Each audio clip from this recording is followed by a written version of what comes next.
টবে বা জমিতে পেয়ারা গাছ লাগিয়েছেন অথচ কাঙ্ক্ষিত ফলন পাচ্ছে না। সিজনের সময় দুই একটা পেয়ারা আসে, সারা বছর পেয়ারা দেখা পাওয়া যায় না। প্রিয় দর্শক, আসসালামু আলাইকুম, আমি রাজু আহমেদ, আপনার চ্যানেল রাজু গার্ডেন 2.0। যদি কোনো সময় এরকম দেখা যায় আপনার পেয়ারা গাছে পেয়ারা ফলন ভালো হচ্ছে না, সেক্ষেত্রে সামান্য একটু বুদ্ধি খাটাতে হবে পেয়ারা গাছের উপরে। পেয়ারা গাছের কি পরিচর্যা করতে হবে, কি কাটিং করতে হবে, আরও অন্যান্য যে বিষয়গুলো আছে সেগুলো খেয়াল রাখলে কিন্তু পেয়ারা গাছের দ্বিগুণ পরিমাণে ফলন পাওয়া যায়। তাই সারা বছর কিভাবে পেয়ারা গাছের ফলন পাবেন সেটা জানানোর চেষ্টা করবো আজকের ভিডিওতে। চলুন আমরা সরাসরি একটু দেখে নিই পেয়ারার দ্বিগুণ ফলন পাওয়ার জন্য 12 মাস গাছে পেয়ারা থাকবে সেটা কিভাবে একটু জেনে নিই।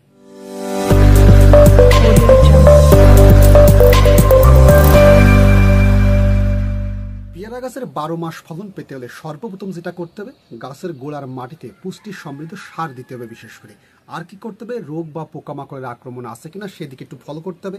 আর যে বিষয়টি থাকে সেটা হচ্ছে কাটিং, গাছের ডাল কাটিং।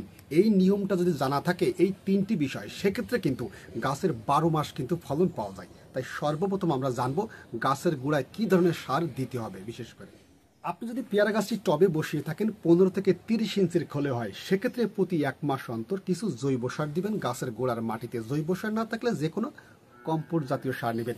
তা এই জৈব সারের ভিতরে আরও কিছু দিতে হবে, যেমন ট্রিপল সুপার ফসফেট মানে টিএসপি যেটা বলা হয় 50 গ্রাম পরিমাণ। আর যেটা দিতে হবে সেটা হচ্ছে এমওপি মিরোপা পটাশ, বিশেষ করে 30 থেকে 40 গ্রাম পরিমাণ লাল পটাশ যেটা। আর যেটা দিতে হবে সেটা হচ্ছে জিপসাম 50 গ্রাম পরিমাণ। আর যেটা দিতে হবে সেটা হচ্ছে 1 চা চামচ পরিমাণ থেকে 2 চা চামচ পরিমাণ আপনি দিতে পারেন বোরন সার। তাই এই 4টি জিনিস আপনাকে একত্রে মিশিয়ে প্রতি 1 মাস অন্তর গাছের গোড়ার মাটিতে দিয়ে যেতে হবে। এবার যে কাজটি করতে হবে, এই কাজটি কিন্তু খুবই গুরুত্বপূর্ণ। এই কাজটি করতে পারলে আপনার 12 মাস পেয়ারা থাকবে। সেটা কি জানেন? কাটিং করতে হবে। তাই কাটিং এর নিয়মটা অনেকে হয়তো জানেন না, তাই আমার চ্যানেলে ভিডিও দেওয়া আছে, সেটা একটু দেখে আসবেন। তারপরেও আমি বলে দিচ্ছি, আপনি একটু খেয়াল করবেন আপনার পেয়ারা গাছের ডালে যদি 7 পাতা অন্তর কোনো রকম ফুল না আসে, ফুলের কড়ি না আসে, সেক্ষেত্রে 4 পাতা রেখে কেটে দিবেন এবং ওই কাটা জায়গা থেকে কিন্তু ব্রাঞ্চ বের হবে। কিছুদিন পরে 20 থেকে 25 দিন পরে ব্রাঞ্চ বের হবে, ওইখান থেকে দেখবেন যে বিশেষ করে ফুলের কড়ি চলে এসেছে। তা এই নিয়মে বিশেষ করে ডাল কাটিং করে যাবেন। তবে অনেকে হয়তো জিজ্ঞেস করতে পারেন যে ভাই, আসলে পেয়ারা গাছের ডাল কি 12 মাসে ছাঁটাই করব না কোনো মাসে? আপনি যদি মনে করেন যে 12 মাস পেয়ারা নিতে চান, সেক্ষেত্রে এই নিয়মে আপনি ছাঁটাই করে যাবেন। 7 পাতা অন্তর ফুল না আসলে 4 পাতা রেখে বাকি অংশটা কেটে দিবেন এবং দেখবেন যে আপনার পেয়ারা গাছটি একদম ঝোপালো হয়ে গেছে, দিন গেলেই ঝোপালো হয়ে যাবে। যত ঝোপালো করতে পারবেন, খাটো রাখতে পারবেন, ততই আপনার গাছে পেয়ারা আসবে। বিশেষ করে এবার 3 নম্বর বিষয়টি খেয়াল করতে হবে, সেটা হচ্ছে রোগ বা পোকামাকড়ের আক্রমণ। পেয়ারা গাছের যেটা দেখা যায় সেটা হচ্ছে সর্বপ্রথম পিঁপড়ের আনাগোনা দেখা যায়। এরপরে যেটা দেখা যায় সেটা হচ্ছে মিলিবাগের সমস্যা। পেয়ারার পাতার তলে সাদা সাদা ভাব, যেটা ছত্রাক নামেও অনেকেই পরিচিত। বিশেষ করে তাই এই মিলিবাগ দমন করতে হবে।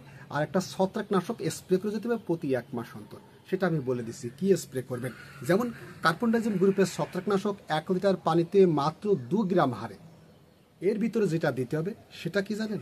সাইপারমেথ্রিন গ্রুপের কীটনাশক সিনজেন্টা কোম্পানির সবিক্রণ। এটা বাংলাদেশে পেয়ে যাবেন আর ইন্ডিয়ায় পেয়ে যাবেন, দেখেন, প্রোপেক্স সুপার।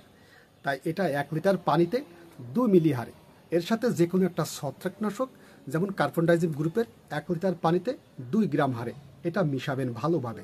মিশানোর পরে প্রতি 1 মাস অন্তর সকালবেলা অথবা বিকেলবেলা যে কোনো একটা টাইমে সুন্দরভাবে স্প্রে করে দিবেন।